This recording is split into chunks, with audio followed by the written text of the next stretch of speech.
Hello friend, this is Rahul. Welcome to my YouTube channel Vats IAS. आपके अपने channel Vats IAS में आपका हार्दिक स्वागत है। तो हम मिडिवल इंडियन हिस्ट्री की पढ़ाई कर रहे हैं। मिडिवल इंडियन हिस्ट्री यानी कि मध्यकालीन भारत का इतिहास हम पढ़ रहे हैं। इसी श्रृंखला को आज पढ़ाते हुए आज हम मोहम्मद गोरी के बारे में पढ़ाई करेंगे। ठीक है, किसके बारे में पढ़ाई करेंगे? मोहम्मद गोरी के बारे में। तो हम अभी तक इसके पहले अरबों का आक्रमण पढ़ चुके हैं और इसके अलावा हम महमूद गजनवी के बारे में पढ़ चुके हैं। तो मोहम्मद गोरी के बारे में आज हम स्टार्ट करेंगे। ठीक है, तो मोहम्मद गोरी का जो पूरा नाम था, पूरा नाम मैं बता दे रहा हूँ यहाँ पर। पूरा नाम ये था शिहाबुद्दीन। ठीक है, शिहाबुद्दीन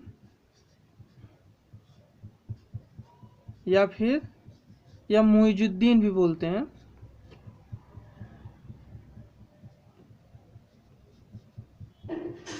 ठीक है, शिहाबुद्दीन या मुइजुद्दीन। ठीक है, पूरा देख लीजिए, मुइजुद्दीन, शिहाबुद्दीन या मुइजुद्दीन। और इसके आगे क्या था? मोहम्मद गोरी। ठीक है, मोहम्मद गोरी, शिहाबुद्दीन मोहम्मद गोरी या फिर मुइजुद्दीन मोहम्मद गोरी, ये पूरा नाम था। या तो ये बोला जाए तो भी पूरा नाम सही है, या फिर ये बोला जाए मुइजुद्दीन मोहम्मद गोरी या फिर शिहाबुद्दीन मोहम्मद गोरी। ठीक है, तो इसका हुआ ये पूरा नाम। और अगर कहा जाए कि भारतवर्ष में तुर्क साम्राज्य की स्थापना करने वाला कौन था? तुर्क साम्राज्य या तुर्क राज्य की स्थापना करने वाला कौन था? तो उसका श्रेय जाता है इसी मोहम्मद गोरी को। ठीक है, किसको जाता है? मोहम्मद गोरी को जाता है। अगर हम मोहम्मद गोरी की बात करें, इसके सबसे जो आक्रमण, पहला आक्रमण हुआ था सबसे पहले भारत में, वो हुआ था 1175 ईस्वी में। 1175 1175 एडी में, मतलब ईस्वी में इसका आक्रमण हुआ था। और ये किया था सबसे पहले इसने मुल्तान पर। ठीक है, कहाँ पर किया था? मुल्तान। मुल्तान कहाँ पे है? ये है पाकिस्तान में आज, लेकिन उस समय भारत में था। तो मुल्तान को सबसे पहले उसने जीता था। फिर उसके बाद उसने आक्रमण किया 1178 में। 1178 में आक्रमण किया था उसने गुजरात में। कहाँ पे किया था? गुजरात। ये इम्पोर्टेंट आक्रमण है, इसको ध्यान से सुनिएगा। 1178 में किया, गुजरात पे किया, लेकिन इस युद्ध को मोहम्मद गोरी हार गया था। ठीक है, और ये भारत में पहली बड़ी पराजय थी मोहम्मद गोरी की। भारत में पहली बड़ी पराजय। ठीक है, अगर पूछा जाए भारत में मोहम्मद गोरी की पहली बड़ी पराजय कौन सी थी, तो यही थी 1178 ईस्वी में गुजरात के खिलाफ। ठीक है, उसमें गुजरात का शासक जो था वो कौन था? वो था मूलराज द्वितीय। ठीक है, क्या नाम था? मूलराज सेकंड, या फिर इन्हीं को बोला जाता है भीम सेकंड, भीम द्वितीय। ठीक है, ये राजा थे वहाँ के, और इन्होंने इसको हरा दिया। किसको? मोहम्मद गोरी को हराया। और कहाँ पे हराया था? स्थान का नाम नोट कर लीजिए, माउंट आबू के पास।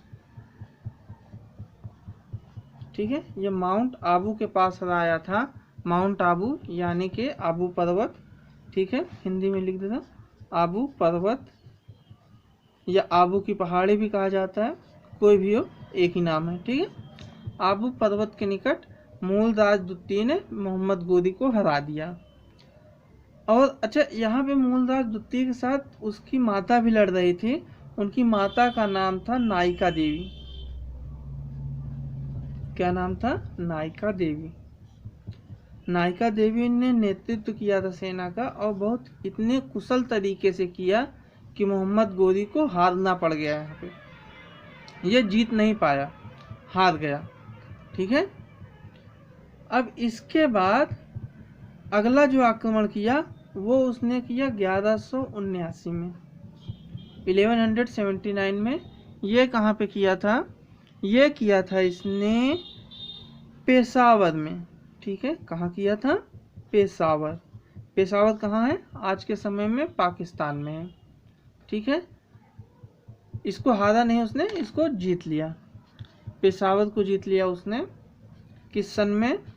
1179 में, 1179 में। ठीक है, और किसने जीता? मोहम्मद गोरी ने। इसके बाद अगला जो प्रमुख युद्ध है वो है 1185 में।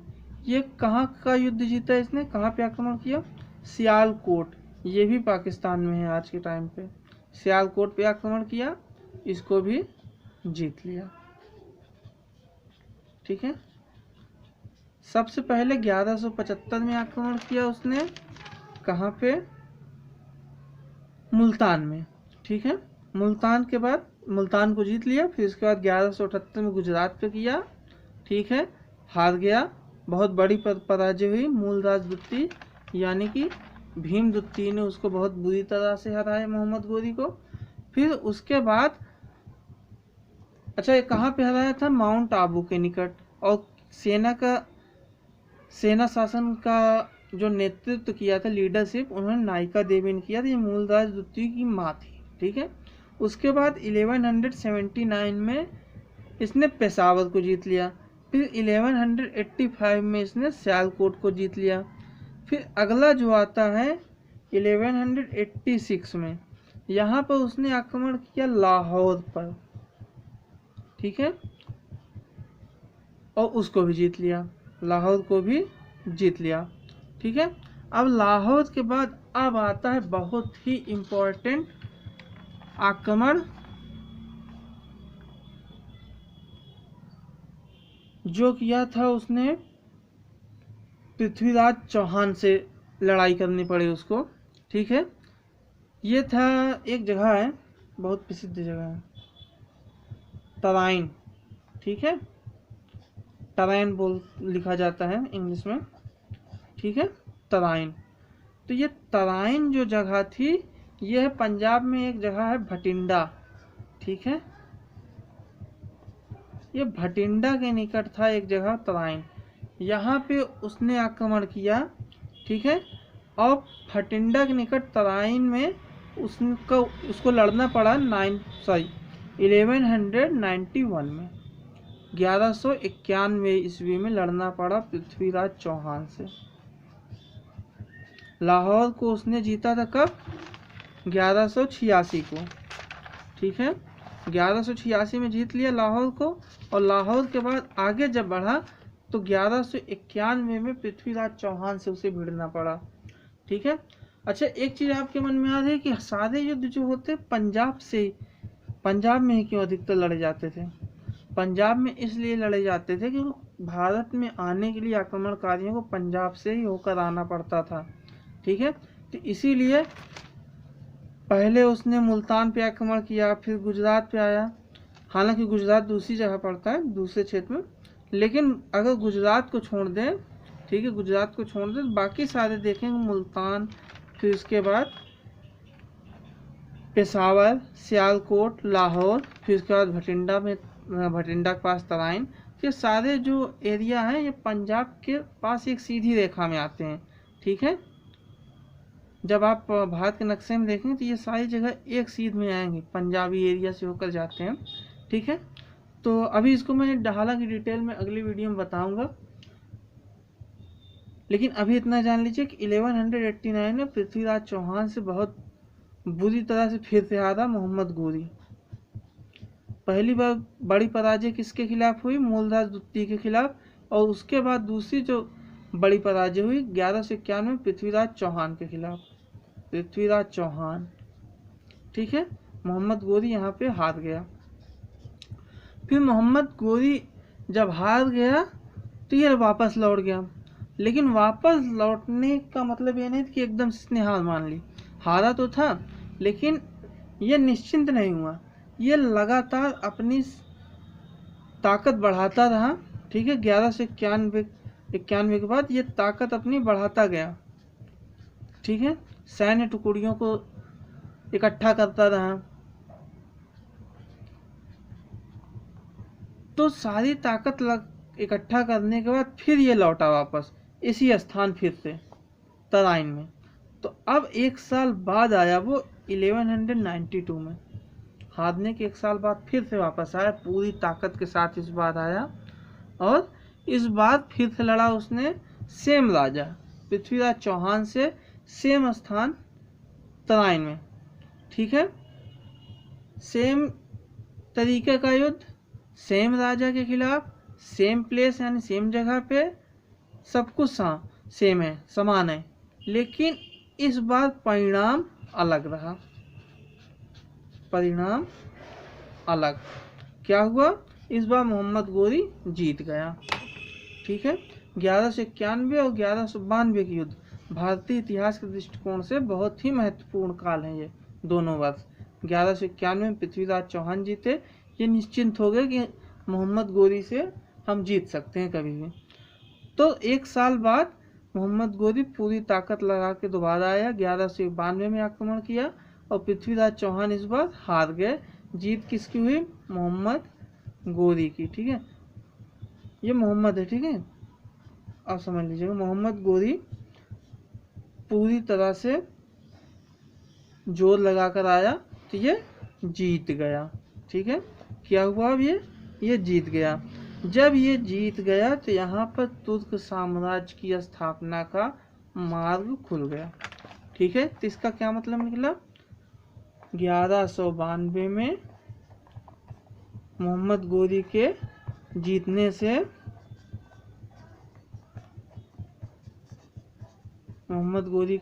से भारत में तुर्क साम्राज्य का मार्ग प्रशस्त हुआ, ठीक है। तुर्क साम्राज्य की स्टार्टिंग यहाँ से हो गई 1192 ईस्वी में।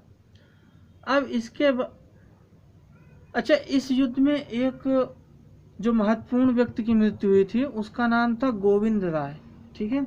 ये गोविंद राय था, ये मारा गया था, ठीक है। ये गोविंद राय नाम का जो व्यक्ति था ये इस युद्ध में मारा गया था। अब अगला जो है, अगला सन आता है 1192 में, जब जीत लिया मोहम्मद गोरी ने 1192 में, तो इसके बाद 1193 में मोहम्मद गोरी ने दिल्ली को भारत की राजधानी बना दिया, ठीक है। हालांकि भारत की राजधानी नहीं, बल्कि दिल्ली जो राजधानी बनी तुर्क राज्य की राजधानी बनी। जो भारत में तुर्क राज्य स्थापना किया मोहम्मद गोरी ने, उस राज्य की राजधानी दिल्ली बन गई, ठीक है। पूरे भारत की नहीं, लेकिन उस भारत की राजधानी बनी जितने एरिया पे तुर्क राज शासन रहा, शासन स्टार्टिंग हो गई मोहम्मद गोरी की जीतने के बाद, उतने एरिया की राजधानी दिल्ली को बना दिया गया, ठीक है। इसके बाद अच्छा, इस युद्ध में 1192 वाला जो युद्ध था, इस युद्ध में सबसे मेन एक नाम जो है उसको नहीं भूलना चाहिए, वो है जयचंद। जयचंद की कहावत आज भी कही जाती है, ये नाम आज भी लोग लेते हैं एक गद्दार के तौर पे, एक देशद्रोही के तौर पे। ये हिंदू राजा था और ये पृथ्वीराज चौहान से इसकी अनबन थी, और उस अनबन की वजह से इसने मोहम्मद गोरी का साथ दिया था। तो ये ध्यान रखना होगा, जयचंद एक ऐसा आदमी था जिसने मोहम्मद गोरी का साथ दिया था। फिर उसके बाद मोहम्मद गोरी ने दिल्ली में तुर्क राज्य की स्थापना किया, ठीक है। अब इस जयचंद से भी 1194 में युद्ध हुआ, यह भी इम्पोर्टेंट युद्ध है, इसको नोट कर लीजिएगा।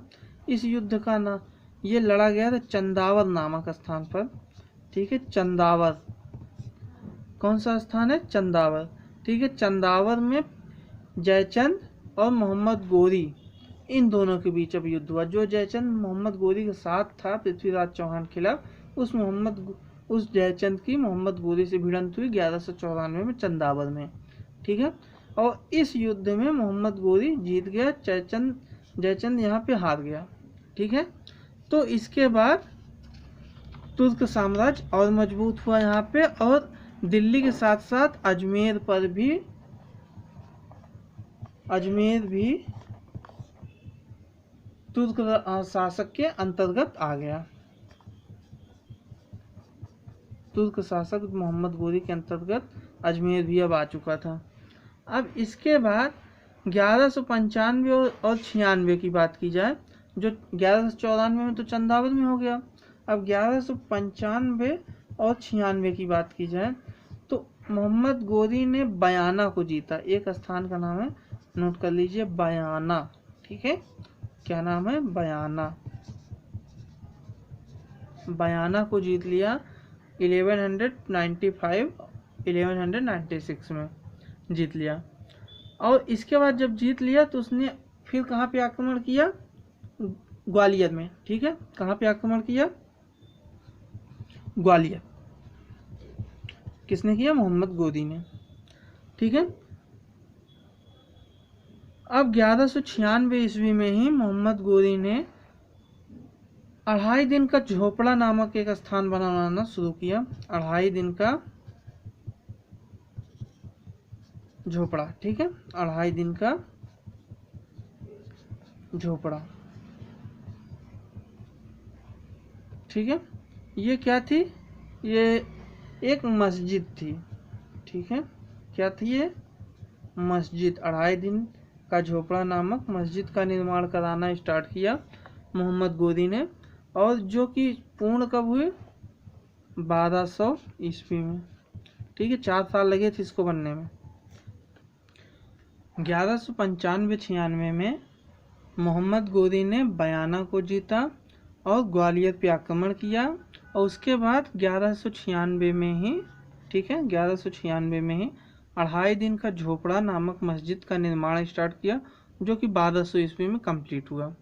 ठीक है, लेकिन ये जो 2.5 दिन का झोपड़ा नामक मस्जिद थी, ये मस्जिद किस जगह पे बनाना स्टार्ट किया इसको भी जान लेते हैं। ये स्टार्टिंग किया उसने जहाँ पे, उस जगह पे था अजमेर का संस्कृत विश्वविद्यालय। ठीक है, अजमेर जो कि राजस्थान में, वहाँ का संस्कृत विश्वविद्यालय था। ठीक है, संस्कृत विश्वविद्यालय।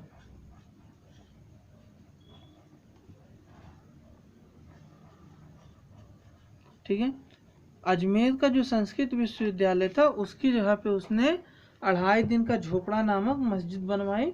ठीक है, जिसकी स्टार्टिंग 1196 में हुई और कंप्लीट हुआ 1200 ईस्वी में। ठीक है, अब इसके बाद 1205 में वो फिर से भारत वापस आया, 1205 में। ठीक है, अब यहाँ पे कुछ और लोगों से उसका मुकाबला हुआ। इस बार हुआ इसका मुकाबला खोखर जनजात से। ठीक है, 1205 में, और इसी खोखर जनजात ने 15 मार्च 1206 ईस्वी को इस मोहम्मद गोरी की हत्या कर दी। 15 मार्च 1206 ईस्वी। ठीक है, खोखर जनजात के लोगों ने मोहम्मद गोरी की हत्या कर दी, और कहाँ पे किया? ये किया था सिंध नदी के तट पर। ठीक है, सिंध नदी के तट पर किया था, सिंध नदी के किनारे। ठीक है, और किसने किया था? खोखर ने किया था। और सिंध नदी के तट पर एक स्थान है, उस स्थान विशेष का भी नाम नोट कर लीजिए, दमयक। ठीक है, दमयक। इस दमयक नामक स्थान पर खोखर जनजाति के लोगों ने मोहम्मद गोरी की हत्या कर दी, जो कि सिंध नदी के तट पर था स्थान दमयक। ठीक है, और किस डेट को किया? 15 मार्च 1206 ईस्वी को। ठीक है, और जब इसकी मौत हो गई 1206 ईस्वी में, इसके पहले ही इसने अपना राज्य किसी और को दे दिया था। ठीक है, कि तुम जाओ वहाँ पे शासन करो। यह दिया था जिस व्यक्ति को, उस व्यक्ति का नाम था कुतुबुद्दीन ऐबक। ठीक है, क्या नाम था? कुतुबुद्दीन ऐबक, जो कि दिल्ली सल्तनत का पहला राजा हुआ। ठीक है, दिल्ली सल्तनत का भी और इसके साथ ही गुलाम वंश का भी। ठीक है, मोहम्मद गोरी ने मरने से पहले कुतुबुद्दीन ऐबक को ही अपना प्रतिनिधि घोषित कर दिया था, जो कि कुतुबुद्दीन ऐबक ये मोहम्मद गोरी का गुलाम था। ठीक है, इसीलिए यहाँ से गुलाम वंश की स्थापना होती है 1206 ईस्वी में। ठीक है, तो यहीं से आपका दिल्ली सल्तनत स्टार्ट हो जाएगा। ठीक है, लेकिन उसके पहले हम आपको बता दें, उसके पहले भी एक वीडियो आएगा, उसमें आपको ये बताया जाएगा कि पृथ्वीराज चौहान क्यों हारे और मोहम्मद गोरी क्यों जीते।